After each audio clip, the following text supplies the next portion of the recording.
తాకట్టులో ఉన్న బంగారాన్ని విడిపించి ఆ రోజున్న మార్కెట్ ధర కట్టి మిగిలిన డబ్బును మీకు అందిస్తుంది కొమ్మూరి గోల్డ్. నమస్తే, నేను ముఖేష్. ఈరోజు మనతో పాటు ఉన్నారు professor and doctor Mullapudi Satyanarayana Murthy గారు. నమస్కారం గురువు గారు. నమస్కారం ముఖేష్ గారు. సార్, గతంలో మనం ఒక వీడియో చేసినప్పుడు చెప్పున్నారు, బ్రహ్మం గారి కాలజ్ఞానం ప్రకారం రకరకాల విపత్తులు రాబోతున్నాయని చెప్పేసి. ఇప్పుడు మనం ప్రత్యక్షంగా చూస్తా ఉన్నాం, వెనిజులా, జపాన్లో భారీ భూకంపం అయితే వచ్చింది. అదేవిధంగా సునామీ హెచ్చరికలు కూడా జారీ అయితే చేయడం అయితే జరిగింది. అక్కడ ఉన్నటువంటి తెలుగు ప్రజలకు ధైర్యంగా ఉండండి, మేము తోడుంటామని చెప్పేసి ప్రధాని మోడీ గారు కూడా ట్వీట్ చేయడం అయితే జరిగింది. సో దాని గురించి మీరు ఏం చెప్తారు? నిజంగానే అక్కడ భారీ భూకంపం అయితే సంభవించింది, సునామీ కూడా రాబోతుంది అంటారా? ఏం చెప్తారు? పోతులూరు వీరబ్రహ్మేంద్ర స్వామి వారి యొక్క కాలజ్ఞానం ప్రకారం 2026 సంవత్సరంలో శని వక్రించి మనకి మీనరాశిలోకి జూలై నెలలోకి వస్తున్నాడు. ఆ సంధికాలంలో మనకి ఈ యొక్క భూకంపం జరగబోతోంది అని చెప్పారు. దేశాలు కూడా ప్రస్తావించగలగడం జరిగింది. వెనిజులా, కాలిఫోర్నియా అమెరికాలోని, అలాగే జపాన్లో రాజధాని అయినటువంటి కాకరస్ ప్రాంత ప్రజలు ఇబ్బంది పడడానికి అవకాశాలు ఉన్నాయి అని చెప్పారు. ఆనంద్ మార్గ యూనివర్సల్ రిలీఫ్ టీమ్ అనేటటువంటిది మా ఆశ్రమం వర్క్ చేస్తుంది. అక్కడ ప్రతినిధి గురువుగా ఆనంద్ మార్గాకి తప్పకుండా అటువంటి వాళ్ళందరికీ కూడా ఇళ్ళు ఆనంద్ మార్గ కట్టి పెట్టడం ఇలాంటివన్నీ కూడా జరుగుతూ ఉంటాయి. దాన్ని గూగుల్ చేసి చూసుకోవచ్చు అనమాట. అలాగే ఎంత తీవ్రతతో వచ్చింది అంటే 7.2 నుంచి 7.5 వరకు కూడా ట్రెమర్స్ అనేటటువంటి వచ్చినాయి. రైల్వే స్టేషన్లో ఉన్నటువంటి ఈ వెనిజులా రైల్వే స్టేషన్లో స్టోర్స్లో ఉన్నటువంటి వాళ్ళంతా కూడా బిల్డింగ్ అన్నీ కూడా పేక మొక్కల్లాగా పడిపోవడం ఇవన్నీ చూసి చాలామంది గాయాల పాలు కూడా అయ్యారు. ఇది ఆల్రెడీ తెలిసిందే మనకి. ఎందువల్లంటే మనం గత వీడియోలో చెప్పినప్పుడు దేశాలతో సహా మనం చెప్పడం అనేటటువంటిది జరిగింది పోతులూరు వీరబ్రహ్మం గారి యొక్క కాలజ్ఞానాన్ని బట్టి. అంతేకాదు సునామీ కూడా వస్తుంది. అందువలన Iran Iraq war, Iran Ukraine war దగ్గర నుంచి మనం చెప్పడం, అలాగే ఇరాన్ అండ్ ఇజ్రాయెల్ వార్ వరకు ఉండడం, అమెరికాలో ట్రంప్ తాత్కాలికంగా విరమింపజేసినప్పటికీ కూడా మళ్ళీ ఆ వార్ తిరిగి వస్తుంది. ఎందువల్లంటే బ్రహ్మం గారు చెప్పింది ఎక్కడికి తప్పు అవ్వదు. ఈ యొక్క ట్రంప్ ఏంటంటే కేవలము 6 మంత్స్కి రిపోర్ట్ ఇవ్వాలి. ఆ 6 మంత్స్ రిపోర్ట్ తర్వాత ప్రతిపక్షం వాళ్ళకి కనుక యుద్ధం ఆపకపోతే కనుక ట్రంప్కి పవర్స్ తగ్గుతాయి, ప్రతిపక్షం పవర్స్ పెరుగుతాయి. కాబట్టి తాత్కాలికంగా ఇది విరమింపజేసినట్టుగా అతను నాటకాలు ఆడి ఇవన్నీ విరమింపజేశాడు. కానీ మళ్ళీ పోతులూరు వీరబ్రహ్మేంద్ర స్వామి వారు చెప్పారు, శని వక్రించిన తర్వాత ఇంకా విజృంభిస్తాయన్నారు. మరి యొక్క శని ఎప్పటికి మనకి విజృంభిస్తున్నాడు, శని వక్రిస్తున్నాడు అంటే ఇదిగో డేటు చక్కగా జూలై 27వ తేదీ నుంచి చూసుకోండి. కావలిస్తే ఇంకా విజృంభణం అనేటటువంటిది జరుగుతాయి. అనేకమైనటువంటి భూకంపాలు జరుగుతాయి. ఇప్పుడు మనకి ఈ యొక్క జూన్ 25వ తేదీ 2026 సంవత్సరంలో 24న భూకంపాలు వస్తాయన్నారు, 25న భూకంపాలు వస్తాయన్నారు. ఖచ్చితంగా వచ్చినాయి. అంతేకాదు భారతదేశంలో కూడా వస్తాయి. మనం తెలుగు ప్రజలు ఏమిటి పాపం, అక్కడ ఉన్న ప్రజలందరూ కూడా చాలా ఇబ్బందులు పడ్డారు. తప్పకుండా తెలుగు ప్రజలకు మన భారతదేశం తరఫున మోడీ గారు చక్కగా హామీ ఇచ్చారు. తప్పకుండా రిలీఫ్ యాక్టివిటీస్, రిహాబిలేషన్ యాక్టివిటీస్ అనేటటువంటి ఆనంద్ మార్గ్ గవర్నమెంట్కో ఆన్ పార్ గవర్నమెంట్తో, it is an international organisation. 200 దేశాల్లో మనకి బ్రాంచెస్ ఉన్నాయి. 200 దేశాల్లో 600 సెంటర్ల పైగా, ఇండియాలో 300 సెంటర్ల పైగా. కాబట్టి గూగుల్ చేసి చూసుకోండి, యూట్యూబ్లో చూసుకోండి. తప్పకుండా ఆనంద్ మార్గ ఇమ్మీడియట్ క్విక్ యాక్షన్ మొదలుపెట్టేసింది. దాని రిప్రజెంటేటివ్ గురువుగా నేను చెప్తున్నాను.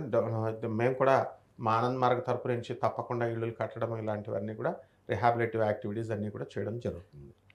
కాబట్టి ఈ సంవత్సరం ఇంకా ఉన్నాయి, చాలా ఉన్నాయా? చాలా ఉన్నాయి.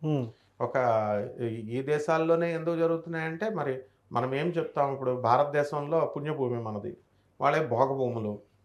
వాళ్ళు మొత్తం జపాన్ వాళ్ళు టెక్నాలజీ ఎంత పెరుగుతూ ఉంటుందో, టెక్నికల్గా ఎంత డెవలప్మెంట్ ఉంటుందో అక్కడే పతనం ఉంటుంది. సో కాలిఫోర్నియా చూడండి, యుఎస్ టెక్నాలజీ మంచిగా రేజ్ అయింది. మరి అలాగే ఈ యొక్క జపాన్ టెక్నాలజీ. కాబట్టి తప్పకుండా ఉన్నాయి. ఇంకా 2-3 సార్లు 2-3 ప్రాంతాల్లో ఉన్నాయి. అది కూడా జూలై 24 తర్వాత నుంచి స్టార్ట్ అయిపోతాయి. భారతదేశానికి ఏమైనా పెద్ద ప్రమాదం పొందుతుందంటారు? భారతదేశంలో ట్రెమర్స్ వస్తాయి అండ్ 7.2 రెక్టార్స్ 7.5 రెక్టార్స్ ఉన్నాయి. అంటే ఒకసారి అది చాలా పెద్ద భూకంపం అనుకోవచ్చా, నార్మల్గా కదిలిపోవడం అంటారు? ఇప్పుడు ఎలా వచ్చింది, ఇప్పుడు వెనిజులా కాలిఫోర్నియా ఆ రేంజ్ లో వస్తుంది. 7.2 రెక్టార్, ఓకే, 7.5 రెక్టార్స్. అందువలన అందులో కాలజ్ఞానంలో క్లియర్ గా చెప్పబడి ఉంది 2026 శని వక్రించి మీనరాశిలో ఉన్నాడు, రాహు కుంభరాశిలో ఉన్నాడు, కేతు సింహరాశి. బిఫోర్ అది కూడా పీరియడ్ చెప్తున్నాను కదా, జూలై 27th నుంచి డిసెంబర్ 5th 2026 మధ్యలో జరుగుద్ది ఇది. అందే సింగరణి కాలరీస్, తర్వాత ఇక్కడ హైదరాబాద్లో మాదాపూర్ ఇలాంటి ప్రాంతాలు, అంటే కొండలు ఎక్కువగా ఉన్నటువంటి ప్రాంతాలు ట్రెమర్స్ వస్తాయి. ఎస్, కాబట్టి జూబ్లీ హిల్స్ ఈ ప్రాంతాలు, అందువల్ల దాన ధర్మాలు బాగా చేసుకోవాలా. ఏంటంటే ఇప్పుడు ఇలాంటి అర్త్క్వేక్స్ వచ్చినప్పుడు, మనకి ప్రమాదాలు వచ్చినప్పుడు దానము పేదవారికి, అనాథలకి, వికలాంగులకి, సాధువులకి ఇచ్చుకోవాలి. అందుకని బీరువాల్లో డబ్బులు పెట్టుకుంటే బిల్డింగ్లు అన్నీ పోయినాయి. ఇప్పుడు ఏం చేసుకుంటారు వీళ్ళు? తర్వాత పేక మెడలా కూలిపోతాయి వీళ్ళు. అటువంటి ఒక మహాభయంకరమైనటువంటి ఇది భారతదేశంలో ఉంది అని క్లియర్గా చెప్పబడి ఉంది. అప్పుడు అదే కదా, అప్పుడే యుద్ధాలు జరుగుతాయి 2026. ఆపేమనండి, ట్రంప్కి ఛాలెంజ్ నేను చేస్తున్నాను. I'm challenging Trump. ఓకే, ఆపమనండి చూద్దాం. ఇది టెంపరీ అమ్మా. మళ్ళీ జూలై 27th తర్వాత మళ్ళీ మన ఇరాన్ ఇజ్రాయెల్ వార్ జరగకపోతే నన్ను అడుగు. ఓకే, యుద్ధాలు చాలా జరుగుతాయి, కాలజ్ఞానంలో చెప్పారు బ్రహ్మం గారు. రాను రాను మనం కొట్టుకోవడమే యుద్ధాలే అంతే. సో ఫుల్ స్టాప్ పడే అవకాశం లేదంటారా? ఇంకేం ఫుల్ స్టాప్, మనం కలియుగాంతానికి దగ్గరికి వెళ్ళిపోతుంటే, చావుకి దగ్గరికి వెళ్ళిపోతున్నాం. ఇంకా కలియుగాంతం చాలా ఉంది కదండి.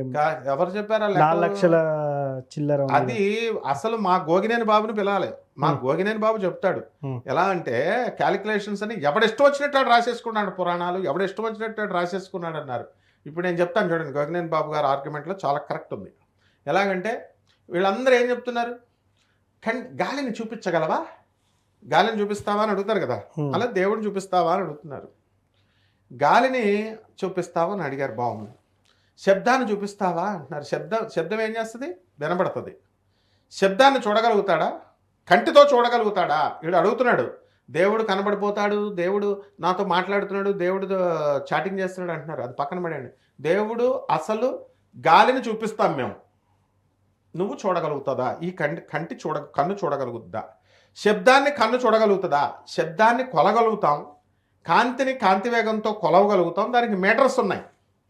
కాబట్టి దానికి మీటర్స్ ఉన్నప్పుడు ఇవన్నీ కూడా భౌతికమైనవి కాబట్టి కంటికి కనబడవు. అందువలన లేనటువంటి దాన్ని ఇమాజిన్ చేసేసుకొని, దేవుడు అనేటటువంటి దాన్ని ఇమాజిన్ చేసేసుకొని మీరు రాసేసారన్నారు. ఆ రాతలోనే 4,32,000 సంవత్సరాలు.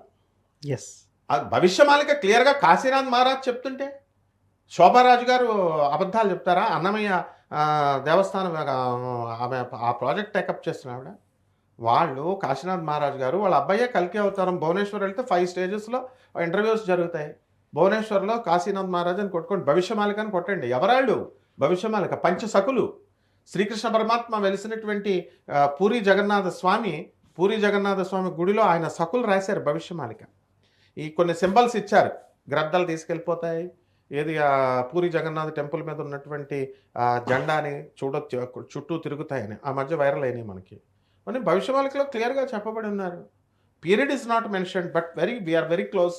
అందులో క్లియర్గా పోతులూరు వీరబ్రహ్మం గారి కాలజ్ఞానం కానీ భవిష్యమాలిక కానీ క్లియర్గా చెప్పేస్తుంది. ఎప్పటికి వచ్చేస్తుంది ఈ యొక్క శని మిథున రాశి వచ్చేసరికి క్లోజ్, మ్యాక్సిమం పోతారు. అందువలన ఎక్కడో లాంగ్గా జీవితకాలం కృతయుగం వరకు, మళ్ళీ కృతయుగం వరకు బతికేద్దామని ఆశలు పెట్టుకోకూడదు. ప్రతి మనిషి 60 ఏళ్ళకి పోతాడు. 60-65గా టపీ ఆర్గన్స్ పనిచేయవు. కాబట్టి అందుకే ధర్మం జాగ్రత్తగా చేసుకుంటూ ఉండాలి. వీఆర్ వెరీ క్లోజ్ అమ్మా. Thank you sir. Thank you అండి.